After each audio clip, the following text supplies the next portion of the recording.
Welcome back to the Nightlife Podcast, Season 3. Guys, I want to apologize first for being away a couple of weeks. I know a lot of you have been missing me, but we're back. Hola, ¿cómo estás? So yeah, like I said, everybody here is going crazy because we've been away for almost a month actually. I have been moving, and with 3 kids starting a new school, it's been crazy. But anyway, we're back, and I promised that it would be with a big bang. So I'm proud to announce my guest today, Catalina Monsalve. Cata, welcome to the Nightlife Podcast. Thank you for the invitation. I'm very proud. Awesome. Cata is from Colombia. Right? Colombia. We met a few years back. Quite a few.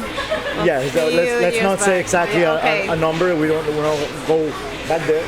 But we are actually today here from a venue in Wynwood, Miami, where anybody who lives in the city, who knows anything about going out and partying or whatever, knows about this venue. And if you're not from here and you're a tourist, there's most likely, that this is one of your stops for sure. El Patio here in Wynwood. How long ago did you guys open?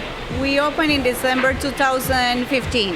2015. It's gonna be our 4-year anniversary very soon. So 4 years, being able to become a legend, because El Patio is what we call in the nightlife a living legend in the nightlife. Staple. It's amazing. It's a very short time to be up there. The good thing is that you guys not only have this, but you guys have also opened other venues. I know there's something coming around the corner from what I hear. We have quite a few projects coming along, all of them very well. We're about to open a location, 2 more businesses down the street from us here at El Patio. Okay. Hopefully we'll open for Thanksgiving, hopefully. If everything goes well with the city and God help us, we'll be open. Awesome. So when you say we, who's we? Okay. This is a question that I get asked a lot. This is a group called White Feather. Yes, Pluma Blanca. Correct. White Feather, it's Nicolas Hoyos, right, which is another legend in the industry in Miami. Of course. Yes, if you guys have been around, you guys know Nicolas. You've heard of. I don't know if I'm allowed to say Baru, but one of the creators of the Baru idea, creator of this idea, I suppose. Macondo on South Beach was probably the first big thing. I started actually to work with Nicolas Hoyos back in Macondo, and we've been together since then. Right. So I think I met you around that time, probably, because I did some things over there. We don't want to say how long ago, but it's some time back. A couple hours back. Yeah. So how do you go from working for Nicolas to being part of White Feather? So I started with Nicolas Hoyos in Macondo, and then he opened many bars. I was always working side by side with Nicolas, and we also had another partner. His name is Beto, Carlos Alberto Perez. He's from Bogota too. Okay. Nicolas is from Bogota, and we always been working together, directly or indirectly. And when we were working at Baru, we all say, let's get together and to build the real dream team. So we partnered up, we opened a different company, and we felt that Miami... And yes, they left me out of that equation. I'm not part of the dream team equation, but it's all good. By the way, Well, you have another dream team. No, thank God, we're doing great. Well, you guys doing very well but too. Let me ask you a question. Because it's something very common lately that people that are in the industry and are working with either a venue or a company, because it also happens with a promoter groups and all that, and usually like a lot of people are seeing now an opportunity, I don't know, and starting new things. And you have neighbors around here that also started doing a few new things. Of course. Also from Colombia, actually. Yes, actually, when we first got the location of El Patio, it was right at the transition of the Latin music, moving from the traditional Latin music to the reggaeton boom and the trap and all this new music that is being in the market for the past 2 years.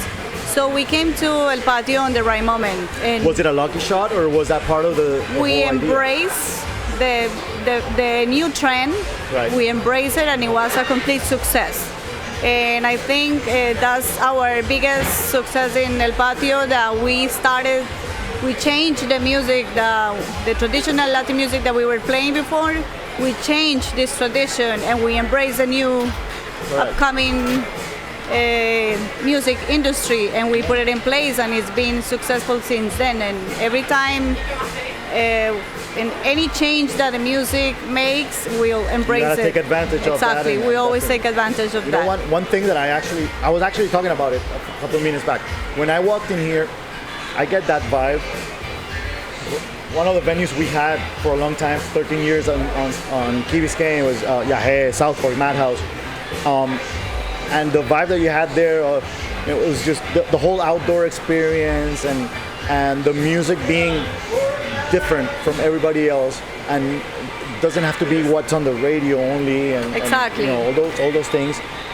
Building that dream team, definitely, and not only as the partners, but the team itself. I see the people you have working. It's like a family. We focus on human talent. That's my main focus. I'm in charge of the operation, and my operation is 100% human talent. Okay. Whatever your talent is, we'll make it work, and we take the best of it. And correct. And when it comes to talent, what are you doing different with the music, DJs, and talent in that sense? Because I've seen a lot of crazy stuff going on. We outsource DJs from either Latin America, anywhere. Correct. We're bringing DJs from By the way, guys, what you hear in the background is a DJ actually auditioning right now for a new job. For a new place that we're so gonna if you ever want a DJ to play for free, no, we have auditions coming up. There you go. Nice. So I see you're doing, for example, you have one night with CJs or DJs or female DJs. So we came along with this concept that only female DJs, because female DJs are very trendy right now. Correct. So we put a team of female DJs together. It's the year of the women. Not the year, the decade, let's say. Yeah, exactly. Women power. Or the beginning. Exactly. Or maybe the end, I don't know. we are already out there too much. So we put this team together of female DJs, and it's been crazy. And it's on Tuesdays. Right, that's impressive. Which we built a party from pretty much scratch, because we were having like our slow nights. Monday, Tuesday is the day that we recuperate from the busy days, and we need a break, because starting from Wednesday is way too intense. So Monday and Tuesdays was always a good times to relax, to get the orders, fix everything that we need to fix. But we came with this idea, and we're being packed every Tuesday since then. Inventory Tuesdays, and now it's packed. Exactly. No, you know what?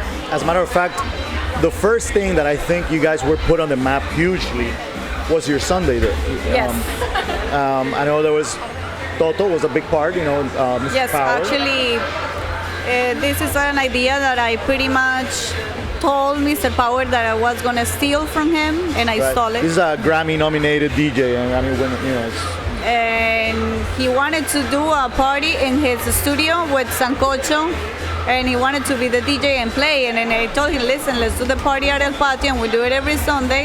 And Please I take care of the Sancocho. Sancocho on Google. Go search what it is. Sancocho Sundays. It's our liquid brunch. Nice. So we open at 1 p.m. Mr. Power is the main character of the day. We feature the music of Mr. Power. He plays electropico. Right. And the party's been going on how long? Well, it's been pretty much since the time we opened. It's been up for 3 years and a half.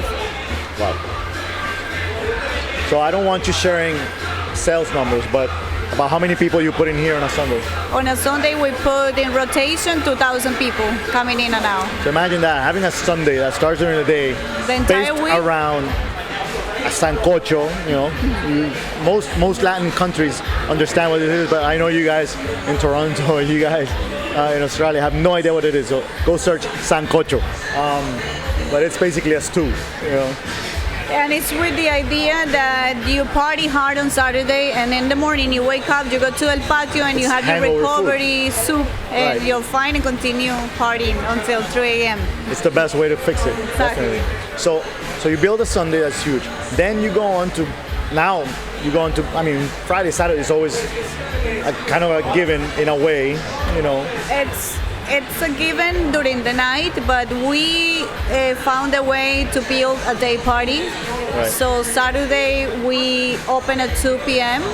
and we have activities from 2 p.m. to close. Right.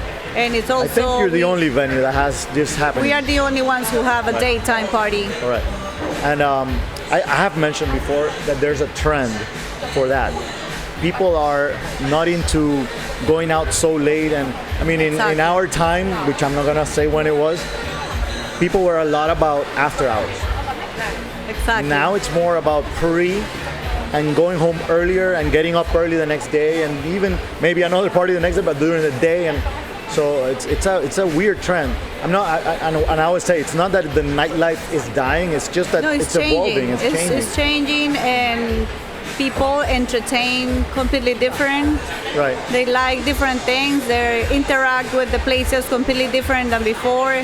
Right. So you need to be ahead of the game. If you're not willing to serve the millennials now, you're gonna die. Yes, 100%. 100%. Actually, I think most listeners are millennials. It's really about giving them, you know, more to work with towards their dreams and their goals. You know, a lot of people write to me about opening their own place. By the way, I want to say hi to our bartenders today, Julio, and what's your name?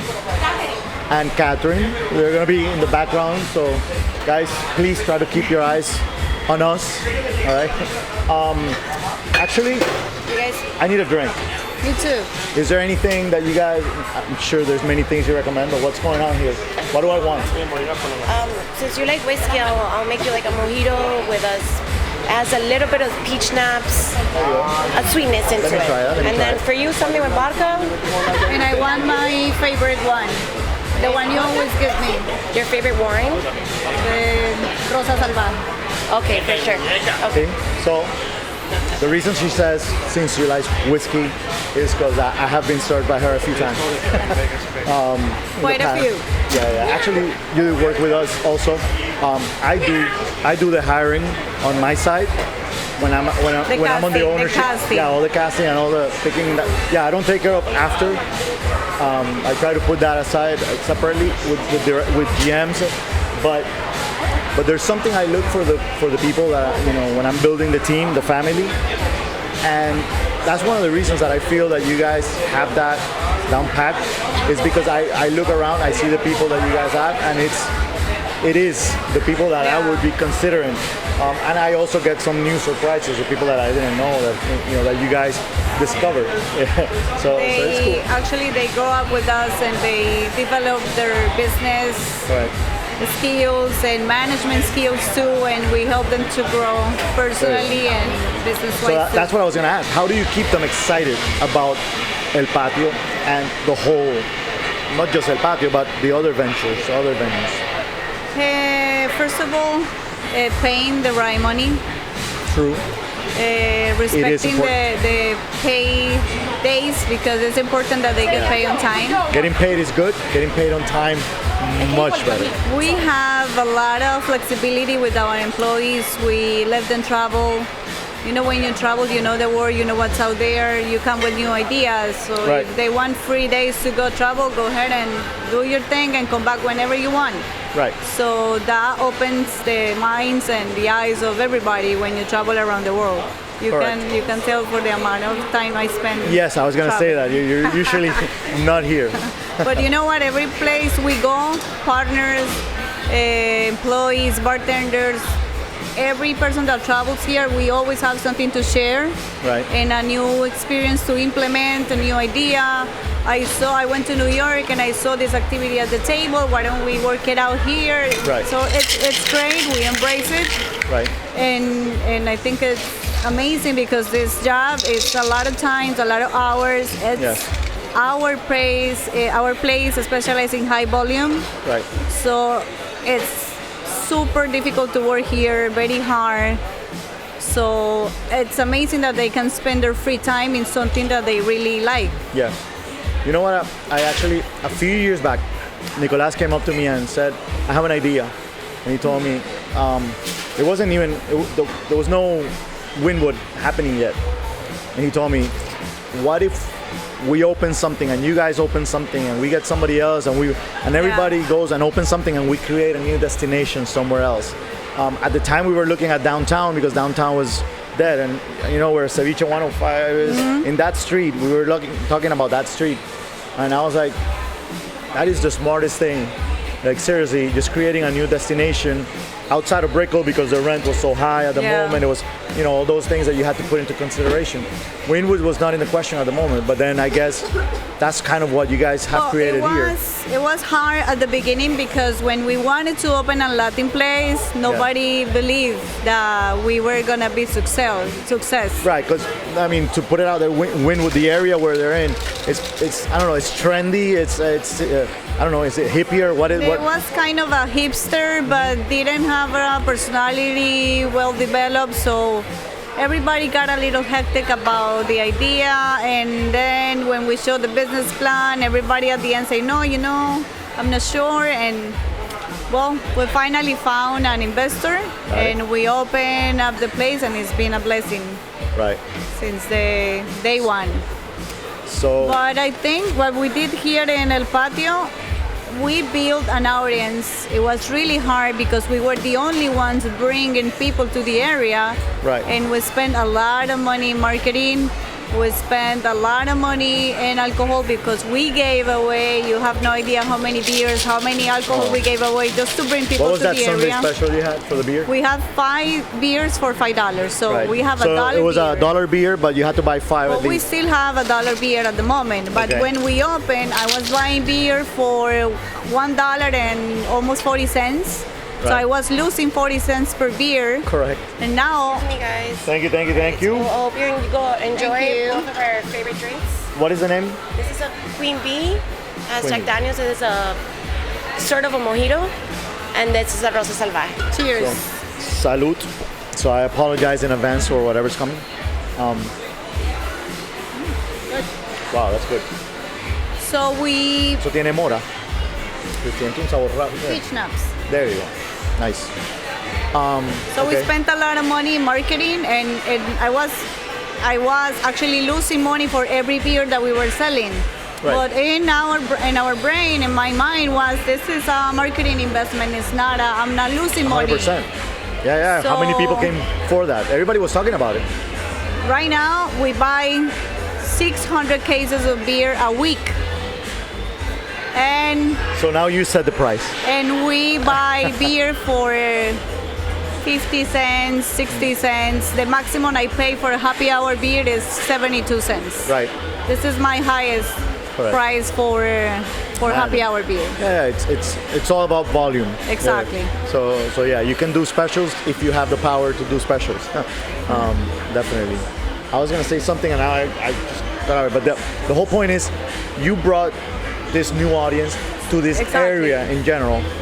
It was hard. And now I hear a lot of people, I'm gonna be honest with you, I hear this probably once a month. Somebody come up to me and go, hey, I have some money, I wanna open a bar. In Wynwood. Let's open it in Wynwood. I have no idea how many people, but when you have something successful, everybody wants your same success, which is fine. 99% of the time, the person that's coming up to me, I'm just like, And 99%, let the ones that are doing the business right now do their thing. I actually had a bar here for a few months only, one that you now acquired. 2 blocks, right over here. And I know you guys are gonna open something there soon, which I'm excited. Something huge. Yeah, I'm excited. I know that it was open and now it's closed, and I drive by, try to see what's there. I haven't seen anything. It's from 23rd Street all the way to 24. It's 10,000 square foot. Oh, you took the whole inside studio. We took the whole thing. Nice. I can't wait. Oh my God, that's gonna be amazing. So, what do you think that's?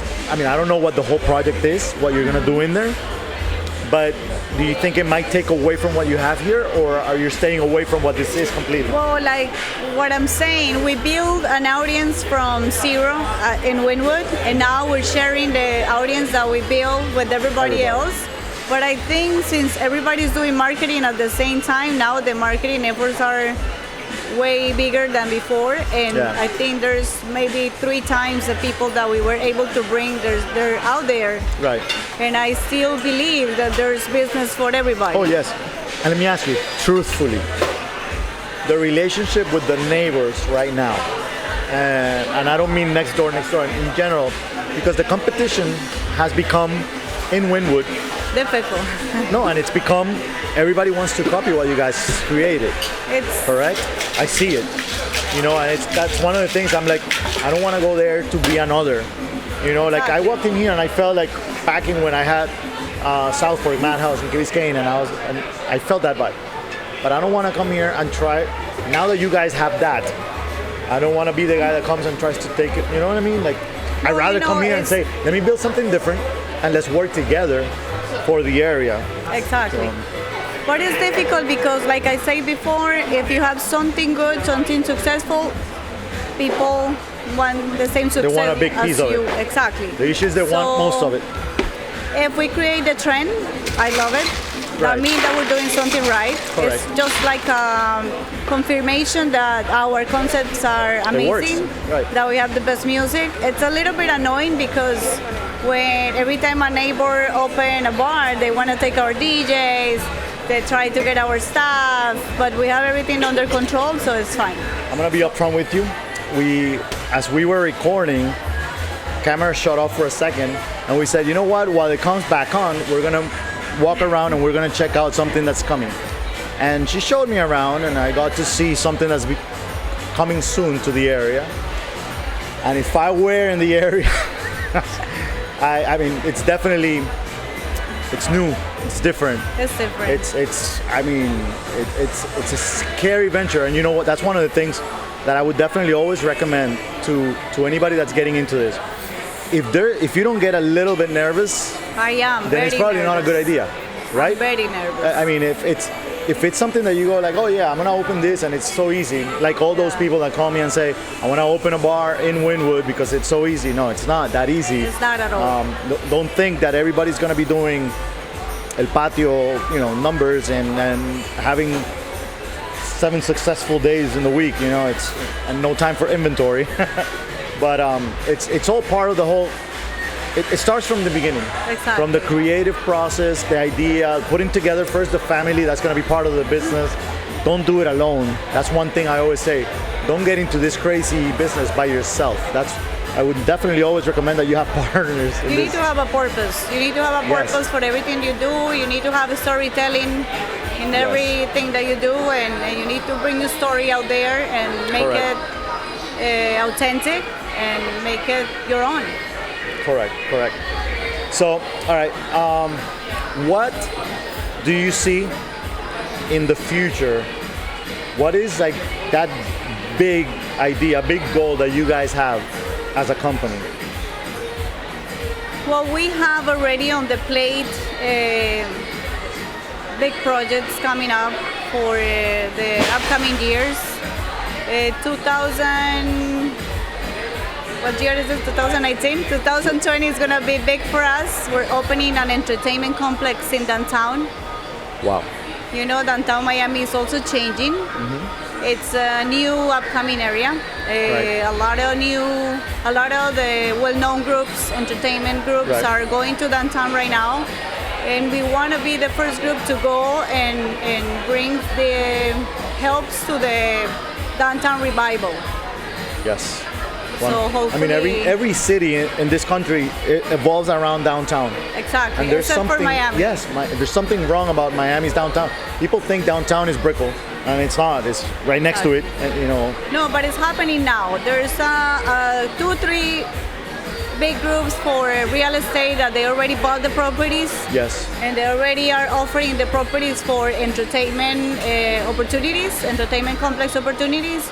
And we took advantage of one of the options, and it's gonna be really, really nice. Guys, so all right. So the one last thing that I want to take from this is, if you want to get into this, this is something that you see in your future, the possibility of having a huge, entertainment venue, company, a hospitality business, with different ventures, or just maybe growing your own like promotion company, whatever it may be that you see in your future, remember one thing. What was your beginning in this whole thing, which is something we mentioned at the beginning? The first thing you did when you started working in the nightlife? The first thing I did? Yeah. Make good relationships. Okay. When I started working in management positions, focus on the talent of the employees. Okay. I think that's the key of everything. If you have a good team, if you have people that back you up with your ideas, correct, you're gonna succeed. So focus on human talent. No, but I mean your first position. Oh, my first position. Yes. Oh my God. So many positions I did. Server. Okay, so that's the whole point. Exactly. Starting from the bottom up is not a dream, it's real. And it's probably the only way to do it. If you start from the top, I'm gonna see you, unfortunately, on your way down. It's unless you have a partner that's coming from the bottom. And the reason is you gotta get to know this industry. The hospitality industry is just different. You gotta understand everything from the bottom up. You gotta, bust some tables. You gotta serve some clients. You have to, be in that position where you have a boss that you have to listen to and follow and be led before you can lead. So, with that said, it's the sky's the limit. Everybody can do it if you put the effort, the work behind it. As a matter of fact, while we were walking back over here, you did mention that during that process, when you're looking for investors, you always find a lot of people that are interested in partnership, but they're more interested in not putting money, but just putting work instead of, but, and some people may say, oh, that's the easy way. I'm going to give you this because you're going to put in the work. I'm just going to stay home. But you guys chose the way of, no, we know this. We understand this. It's got to be our creativity, our efforts. We know what the whole idea is and what it is. We know the business and we know Miami and we open so many bars, so we really know how to do it. So exactly. If you're going to invest your money, you need to trust us. 100%. And that's a whole other another subject, talking about the money and the investment and all that stuff. But we'll leave that for whenever I interview your partners.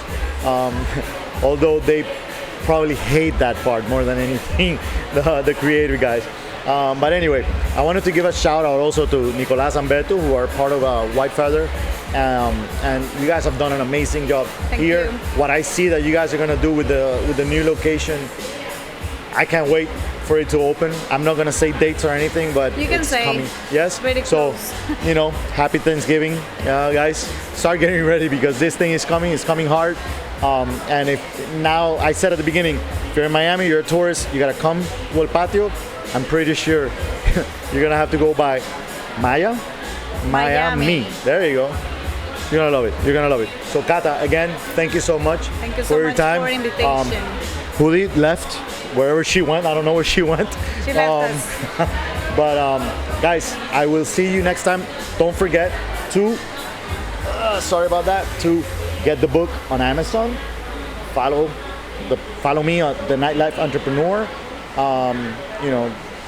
Whatever. You know where the podcast is. Nightlifepodcast.com. All those things. And Cata, where can they find El Patio and yourself? Huh? Your Instagram. Oh, El Patio Wynwood. El Patio Wynwood? At El Patio Wynwood is the Instagram, Facebook as well. Right. And you can go to the website, elpatiowynwood.com. Just tell Siri, where is El Patio? You'll be found. So, thank you for coming again, and we will see you guys next week. Thank you. Bye.